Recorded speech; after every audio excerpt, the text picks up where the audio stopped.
Today on the channel, we're updating a video from last year on today's edition of the Kyle Peterson Top 5. In today's video, I'm counting down my top 5 issues with the WWE Mattel product. And the spirit of Ultimate Warrior will run forever!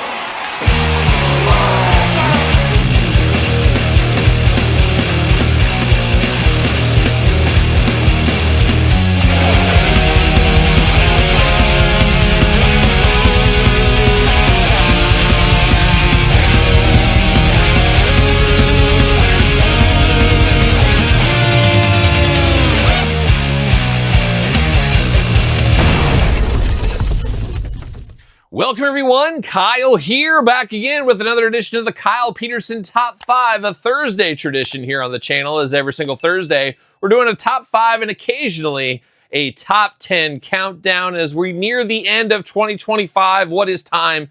Can't believe the year is almost over. We got to take a look back at the best and worst of action figures in 2025, and we did this video for the first time, I believe, in 2024. In today's video, we're going to update it a little bit, see what twists and turns and changes happen, but we're going to count down my top 5 issues, my top 5 gripes with the WWE Mattel product, talking Ultimates, Elites, main events, Coliseum collections, exclusives, everything wrestling related with Mattel, my top 5 gripes, my top 5 issues, and we're going to do this like we always do it. We're going to do it, it's my list once again, but we're going to start at number 5, work our way to number 1. Number 1 being my biggest gripe with the Mattel product from the WWE brand. And as usual, this is my list. Put your list in the comments down below. But I hate to be negative. This usually isn't a negative channel. I unbox things I enjoy. I enjoy wrestling figures. I enjoy Mattel having wrestling figures. But as we always say on the channel, and one thing I work with in my day job, in my business life, in similar but different industries, I guess we'll call it, constant learning, constant improvement. No matter how good the product is, whatever you're making, it can always be better. Constant learning, constant improvement. And sometimes we see that with Mattel. Sometimes we see some step backs, and we'll talk about that throughout this video here today.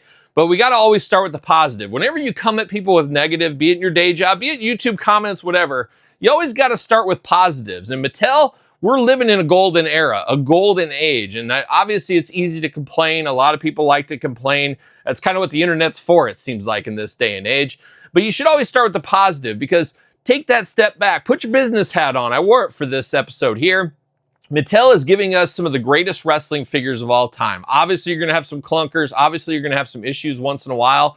But we're living in a golden age of wrestling figure collecting. I could only dream about, when I was a little kid playing with my wrestlers on the floor, to have access to so many different talents, so many different figures constantly at our fingertips. There's something special about that. I grew up in the LJN Hasbro days. That was the heart of my playing days. It was such a big deal when there was new figures. Now we get about the whole line every single month, whatever X amount of 80 figures in a Hasbro set, complete set. Let's say it's 80. Let's just play with it. Between Ultimates, main events, Elites, and all that, you're getting that basically in a month or 2 months. So there's a lot of product. It's a golden age. Technology's come a long way in our action figures. People gripe about the LJNs of old. They don't look like the character, whatever. Nowadays, for the most part, everybody looks like they're supposed to look. There's scaling in this day and age. We didn't have that back in the day as well. So there is a lot to be happy about. There's a lot to really enjoy. And I think sometimes the internet as a whole, we look at just negative, negative, negative and forget what brought us to the dance and forget what we really enjoy. And that is action figures. That is wrestling in this countdown here. But saying all that, there is some gripes. There's been some major issues with the Mattel brand, and we're going to dive into it. And we're going to start the list off at number 5. We begin the top 5 countdown, of course, at number 5. And my number 5 gripe, this grinds my gears. I think it grinds everybody's gears here. This is not necessarily Mattel's fault, but people will say it's partially theirs, and I guess that is correct. But number 5 for me is price points going up. Now, we're going to talk the rest of this countdown here about some quality issues that really grind my gears. But when you have those and you're paying more money than ever before for your figures, that's a bad recipe. Nobody wants to pay more for less. And that's what we're getting, unfortunately, not just Mattel, but action figures in general, as the costs are going up. We know about the tariffs, Todd McFarlane. He calls them tariffs, as we know, the tariffs. That's a big part of it. The cost to do business, the cost of employees, be it over in China, be it in America, wherever. everything's going up, and we're in that weird in-between time in life, and it happens from time to time where you feel like, hey, this should cost this, not this. Well, our brains just haven't settled into the new cost of stuff. I just recently bought a new Jeep, another Jeep. It's been a while. And I'm like, man, it just feels like this should cost X, not XX. And that's just the way it goes. Unfortunately, Mattel can't escape that either. Everybody's having this issue, but price points have went up on Elites a little bit more than some of the other ones. It's really felt like. Me personally, that's how I feel. We had a couple of price increases over the last couple of years, and now we're to the point where an Elite figure basically cost what an Ultimate started at, which seems absolutely crazy just in the last 5 years or so. So price points keep going up. It's going to make people have to be a little choosier with their wallet. It's going to be interesting to see where that takes them, as the consumer can only take so many price increases, and taking maybe 3 or 4 price increases over the last 5 years could spell trouble. It could make people jump out of the line or even be more choosy than ever before. And obviously, Mattel's bottom line does not like that. But they can't do everything. Obviously, I'm not here to defend big companies. Even though I work for a major company, I see both sides of the coin there, but people got to get paid. These aren't nonprofits. Unfortunately for us, Mattel's not a nonprofit. They got to make money, and that's where the question comes, well, how much money does the corporation need to make? Well, they're going to tell you as much as they possibly can, but it's a slippery slope. It's a lot to digest, a lot more than this video here. But my number 5 gripe is the price points going up. Next up in the top 5 countdown, and the top 5 gripes, we're at number 4. And number 4 for me is one that's really been sneaking up on us more and more the last couple of sets. What are we talking about, number 4? It's sloppy paint jobs. Now, anything that's mass produced, you're going to have some issues. Every once in a while, you get the eyes off-centered, the true effects off-centered. You're going to have that every once in a while. Unfortunately for me and a lot of you, we order from the Ringside Collectibles of the world. We save 10% with code Kyle. We don't get to inspect those figures. So if you're at the store and you found this Logan Paul figure, you'd say, okay, which one has better paint apps? You don't get that luxury when you're buying online, and a lot more stuff is bought online than ever before. And sloppy paint has really been creeping up from Mattel. I don't know if it's them trying to rush through the factory. We know tariffs. We talked about them before. I think tariffs for Hasbro's, Mattels of the world, who have tons and tons of product coming every single day. I have a feeling the message was sent to those factories. We need to escalate. We need to get going a little faster. We want to beat some of these charges because that's just more money to the bottom line for them. And I think there was some rushing. I don't know this. This is just my business hat saying it. We had some paint issues, especially the last Ultimate Series that had CM Punk, Logan Paul, and Tiffany Stratton. For the most part, Tiffany Stratton came out unscathed. But almost every single CM Punk, every single Logan Paul I have seen have been a paint mess, including the ones I did end up purchasing. So it is a slippery slope, but I understand they're trying to move that through there. But there's got to be a little bit more attention to detail, and we've seen more and more sloppiness recently. Just recently, speaking, that's the word of the day. Somebody screamed like Pee Wee Herman. But I just unboxed the Samoan werewolf Jacob Fatu with the ring. I got paint issues all over the underside of the arm. I didn't even see that in the review. It kind of blends in, but you move the arm up. All kinds of paint issues. And I got white paint issues from his braids onto the side of his face. So we're seeing sloppier and sloppier paint. Yes, I can get some acetone. I can clean it off, make it all nice and neat. But once again, we shouldn't have to do that. And going back to point number 5, price points go up, quality goes down. That's never a good mix, as we do know. So number 4 gripe for me is seemingly a newer one. It's paint application problems. We've hit the halfway point of the countdown. You got your list together. Put it in the comments down below. And make sure you subscribe to this YouTube channel and my other YouTube channel. We got videos every single day for you. Check out Patreon YouTube channel memberships as well to support the channel, and tons of videos every single day, and everything early over there, podcast included. Check it out if you have not already. But number 3 one is one of those issues that has been pretty prevalent over the last year or so. I've seen this, or is it prevalent? What? Prevalent? Prevalent? Prevalent? Oh, Tom farther from the couch, always keep me honest. But I've seen this one, it's increased over the last year. Like sloppy paint, we've seen this more and more. However, there's some known issues with a lot of Mattel stuff, and believe you me, we're going to get into it. This one I don't hear about very often, and this is one I don't cover too often in my reviews because I don't mix the hands around in the review. I do it for the glamour shots, and that's when I noticed it a little bit more. But what are we talking about here at number 3? It's loose hands. Yes, loose hands. Now, once again, you start with some positive. I love that we can move the hands around. We didn't have that luxury at the beginning of the Mattel line. Now you can interchange all the hands, which is beautiful. It's a beautiful thing. We love to see it. However, what we're seeing now, though, is you take that original set of hands out, you pull it out, you put something new in, and we just get spinning hands. They are super, super loose in there. I've had some figures, and I'd have to go back and look, where you even put the hand in and it just turns like this. They're that loose inside there. So the tightness of the peg, not working. Yes, you can heat your figures up, get the hairdryer, move it, but then you're going to have the issue as it settles over time. But it's just another quality problem that we're seeing from Mattel, and a lot of this goes to the Vietnam factories. I should have mentioned that in our number 4 one with paint issues. We've had troubles from Vietnam, and it feels like the move over to Vietnam, we had troubles with hands. As many figures, the hands are very loose inside there, which is never a good scene. We don't like to see it. Yes, I know. You can fix those issues. You put some clear paint around it, some clear nail polish around it. It can thicken up the peg. I understand all that, but should we have to do that? And does the average Joe know that? The average 5-year-old kid, 6-year-old kid. What, Todd? It says 8 and up on the packaging. Yeah, okay, the average 9-year-old kid, Todd McFarlane. Do they know to do that? They probably don't. So it is an issue. I hope that gets addressed. It's been going on for quite some time, but as I said, I haven't seen many people talking about that issue in the parade of different issues we've had with Mattel recently. So that one kind of flying under the radar, but I hope it does get fixed. The hands being loose comes in at number 3. Like a young traveling Woolberry is getting closer and closer to the end of the line. We're at the number 2 selection here.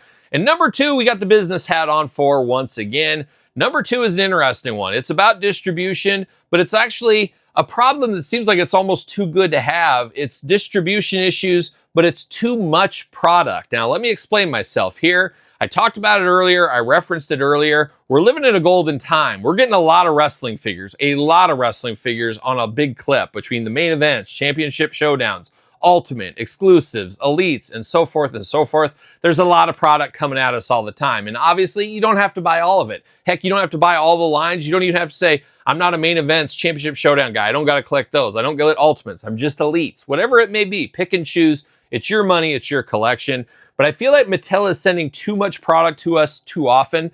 It's amazing to me at traditional retail how many waves it's a one and done. You see it maybe once if you're lucky, maybe your store, your local Walmart, Target, they skip that wave. You never see Elite 122 or Elite 117, whatever number you want. You just miss it, you don't see it. I think Mattel could take a little bit of a step back, and I think it would save them some more money in the long run, putting the business hat on once again, but maybe do multiple runs. I like that we get a ton of figures. I love that in this day and age, but I'm thinking of the average Joe, the average kid, the average person. I think we're getting too much at us too fast. Let's slow it down a little bit. Let's dial back these elite waves, championship showdown waves, all of these, and maybe do a restock every once in a while. Maybe Elite 120 comes in, and then a couple weeks later, Elite 120 comes back in. Now, you're always going to have peg warmers. You're always going to have some sets that get overshipped, whatever happens, distribution. But I think by them slowing down, they will equal more sales, and they will be able to get their production costs down a little bit because they'll be able to make more of a Series 120 or whatever the series may be. They can make more of that series, get those out on the pegs a little bit longer, give people more time to find these things before you know it. Oh, I never saw 120, 121, and here's 124, whatever it may be. So I think by dialing it back a little bit, you'll equal more sales as people will be able to get what they want. And we've seen it numerous times the last couple of years. Ooh, I want that Roman Reigns. Oh, 125 has a different Roman Reigns, and that's better. So that one gets skipped. I think by putting a little bit more time, like the old Hasbros of yesteryear, maybe a little bit more time in between. Obviously, you got a lot of different lines. We've rattled them off a couple of times here. You got places in between to give new stuff. But I think by dialing it back, I think that will help things a lot. One and done waves are really rough on a lot of collectors and make some collectors I know tune out. Well, I can never see it. I miss a wave. My target gets every other wave, whatever it may be. So that is a big issue. And then the other big issue is the main event series and maybe series in general. We're not getting females like we should. We see Lola Vice. She's not in all these cases, or she's one per case. The main event series, I've unboxed tons and tons of cases of those, and there's been no females in there. So we're seeing it harder and harder to find female figures. Now, business hats on one again. You're never going to be able to convince me that female figures sell as much as male figures. I would have to imagine you go to the Barbie aisle and maybe somebody's trapping it. I don't follow Barbie. Todd, do you? A little bit? You dabble in the Barbie? Makes sense. Makes sense. I don't know anything about Barbies, but I'm guessing, guess what? Barbie sells more than Ken figures. You got to have Ken in the collection. I understand it, but you probably need one Ken, where you need multiple Barbies. I think that is how it goes in the Barbie world. Correct me if I'm wrong. But Ken, I'm sure every once in a while there's a hot Ken seller, but Ken is kind of Ken. Wrestling the same way. Predominantly boys. You got to call it like it is. Predominantly boys buying this. There's a lot of boys that don't want female wrestlers. When I was a little kid, going back to G.I. Joe, I only bought the females if I didn't have any other options. If, I was at a store with my grandparents, my dad, whoever, I got all the G.I. Joe guys. I got all the Cobra guys. And then there's Zarana right there. I'm like, well, I have everybody else. I'm not leaving the store without getting something. So I guess Zarana's coming home by default there. I think that's what happens with a lot of females. But there is more and more females, fans of female wrestling. And there's more and more fans that are little girls liking wrestling. So if they can't find their female figures, it is a little bit rough. And I'm not asking for them to go crazy and give us just tons and tons of females. But we got to have them out there, at least be able to find them. So Wendy Chu, for example, have her in at least every case. I know they don't want peg warmers. I know Cody's going to outsell her 5-1, but we don't even have the option in most cases to even pick this one up. Beautiful over there at ringside. The pre-orders are gone in 2 seconds. If you missed it, you missed out on it. So there's got to be some adjustments. I'm not going to sit here and champion and say you need more females or even equal of the males, because I don't think that makes smart business sense. It's age-old, proven fact out there in the toy aisles. But I would like to see a little bit easier distribution on some of these lines, and just maybe slow down the product in some instances, and then if you give us a second wave, that's where we can finally maybe get that Wendy Chu. So a lot of distribution talk in number 2, but that leads us to number 1. What is my number 1 gripe with the WWE Mattel lines? Well, I think most people know if you've watched the channel the last year plus, and we're going to dive into it now. Here we are. We're at the number 1 spot. My number 1 gripe for 2025 for the WWE Mattel brand. I think most people that have been watching this channel for the last year plus know exactly where I'm going here, as I have been a huge champion of this issue. I've been complaining about this issue basically in every single review I do for the WWE brand, and I bring it up. We do the challenge. We do the test in every single video. It's gotten that bad, and dare I say, it's probably more figures have this issue than figures that do not. It is very discouraging. It is very disappointing. I am very hopeful this gets fixed. I figured this would have been fixed by now. It has not. I just unboxed the latest WWE Mattel Greatest Hits Legends wave, and man, some of these figures are just basically statues at this point. What are we talking about? What's my number 1 gripe? Well, it's Vietnam, the factory, but more specifically, it's the hips and legs on these figures. They do not move. The hips are too tight, and the legs, there's no movement. As we can see right here, I have like no movement out of these legs. And if you do move it, you got the bounce back feature. You cannot do anything. I could not sit this Dusty Rhodes figure down if I wanted to. The hips are too tight. The legs are too tight. It has been going on for over a year now, and I think it is absolutely absurd this has not been fixed by now. I know, once again, my day job, if there's a quality issue, they immediately go to that line and they fix that issue. Now, I'm very concerned. Are they saying, hey, the molds are like this. We paid all this money for the molds. Let's just do it until the molds run out, and then we'll start it again. I hope Mattel's not doing that. They're like, hey, we're not going to invest that money. But you don't know. You see this Dusty Rhodes. Does it work? Does it not work? You have no idea. I guess if you're a mint-on card collector, it doesn't really matter to you. But loose collectors, it for sure matters. But I hope this is being addressed, but I'm not sure. Now, Mattel is going to give you the canned response that any major company is going to do. I understand how it goes. Once again, call the number, call the helpline, report the issue. I have to imagine a lot of people have done that. A lot of people have chattered on social media. Now, one thing I say, and you always got to put some positive in these things too, we are very, very fortunate that the heads of the WWE Mattel team with Bill and Steve over there, they're in the forums, they're in the groups, they are collectors themselves. We take that for granted. A lot of collectors take that for granted. You're very fortunate to be able to send them a message. Whether or not they respond, I don't know. But to be able to have your voice heard by them and to know that they're seeing a lot of that stuff, not a lot of companies have that. Not a lot of companies, their senior leaders are champions of the brand. They're champions in the boardroom. They're champions when they're trying to get their paycheck. But on their after hours, are they going on podcasts? Are they going on YouTube? Are they going on interviews? Probably not. Probably not. So we're very fortunate for the Steve, Bill, Roberts, etc., and down the list, Magic, that they're actually collectors. They're actually fans of this. And you know, we're dumb if we believe otherwise. They know about these issues. And I know the canned response is call the hotline, call the help desk, complain. But you have to think those guys who I just listed off have been saying, hey guys, we got to get this fixed. There's something going on here. Why it hasn't been fixed at a year plus, I do not understand. I hate to put out that conspiracy theory. Follow the money, everybody, Jesse Ventura style. But I wonder if some of the molds are messed up and they miscalculated or messed up somewhere there. And like I said, they're just seeing the molds through. Every piece of plastic, every mold has a certain amount of lifespan.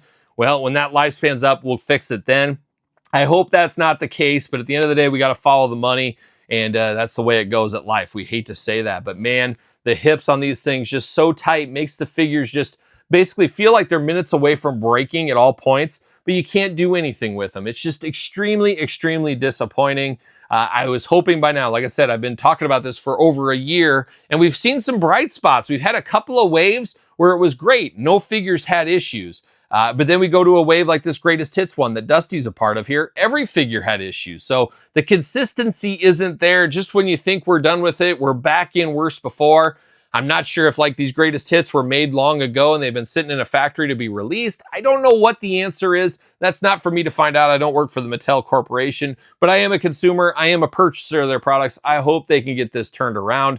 I'm in no means ready to say I'm done collecting Mattel, but it is disappointing. We all work hard for our money and harder than ever before. I can tell you that. I don't care if you make $30,000 a year or you make $200,000 a year.